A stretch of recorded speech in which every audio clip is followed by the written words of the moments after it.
Hi guys, welcome to my video. Today we will be talking about the 2001 Daytona 500. The 2001 Daytona 500 was one of the biggest days in racing history. And after the race, the fans will not only see an underdog winner, but also a legend's final race. But before we talk about what happened, we must first backtrack a little bit to the previous year. The date was October 15th, 2000, the Winston 500 at Talladega Superspeedway for race 30 of the season.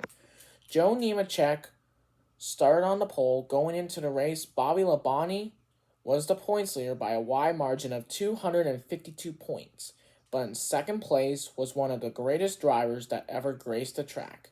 He won Talladega 10 times throughout his career. He was a 7-time champion of the Winston Cup Series and won the Daytona 500 in 1998. He drove the black number 3 for Richard Childress Racing. The man, the myth, the legend, Dale Earnhardt Sr. Although he started all the way back in 20th with 5 laps to go in the race, Dale Sr. made one of the greatest drives of his career.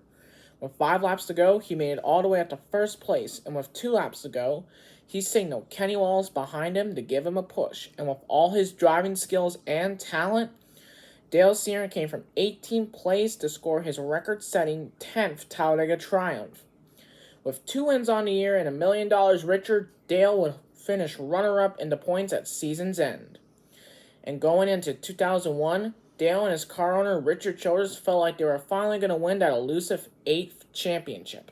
The off-season would see a lot of shakeups, with Bill Elliott back in the 9, Gordon would switch from Rainbow to Flames, and Dale Sr.'s team would expand from a 2-car team to a 3-car team, with Michael Waltrip being selected to drive the number 15 Napa car.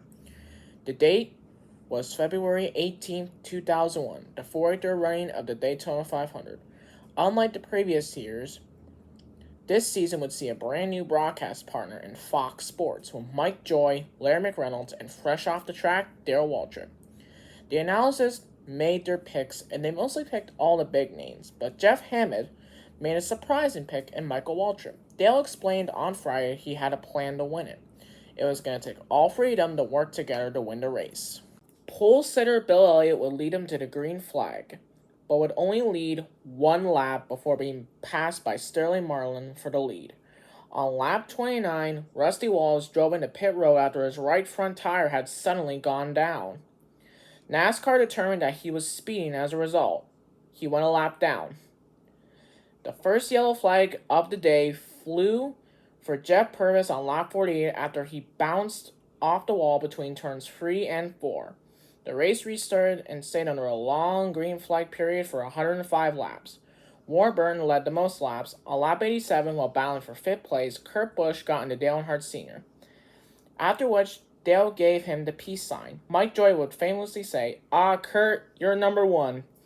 Kurt would later say it was like a welcome to the sport. The second caution of the day came out on lap 157 after Kurt hit the wall while trying to pass Joe Nemechek. He would spin into the infield and on pit road. On lap 167, Steve Park would take the lead, only to be passed by Michael Waltrip on the next lap. Michael never won a race in the Winston Cup Series. Dale believed in Waltrip, so he gave him one more chance. But back to the race. On lap 173, an 18-car wreck took place on the backstretch.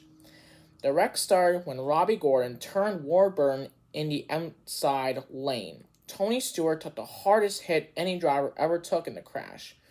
The drivers caught up in the wreck, including Mark Martin, Jeff Gordon, Terry Labonte, Andy Houston, Buckshot Jones, Dale Jarrett, Jeff Burton, Elliott Sadler, Kenny Wallace, John Andretti, and Jerry Nadeau. Only a few drivers were able to escape with intact cars.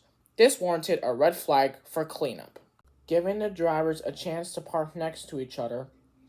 And that's when Richard Childress heard Dale say this famous quote, "Richard, if they don't do something with these cars, it's going to end up killing somebody." The race restarted on lap 180 with Dale Earnhardt Jr. leading Marlin.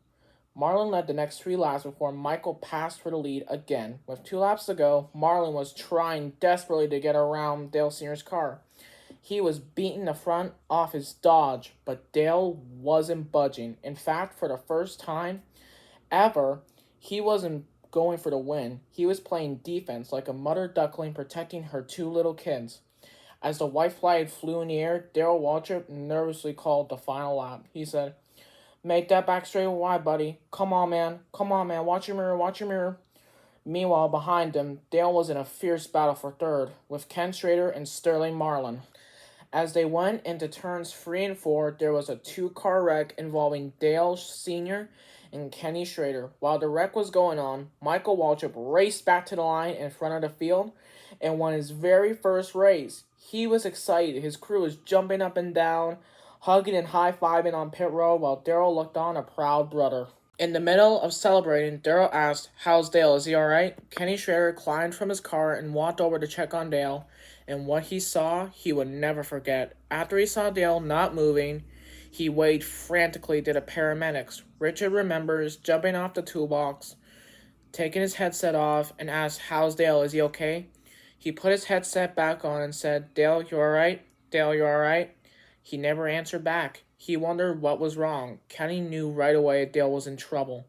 And after they cut him out of the car, they loaded him up in the ambulance and drove to Halifax Medical Center. And no one knew it at the time, but the events of February 18th, 2001 would change NASCAR forever. Alright guys, I'm going to stop the video here. I hope you guys all enjoyed it, and I'll see you next time. Bye.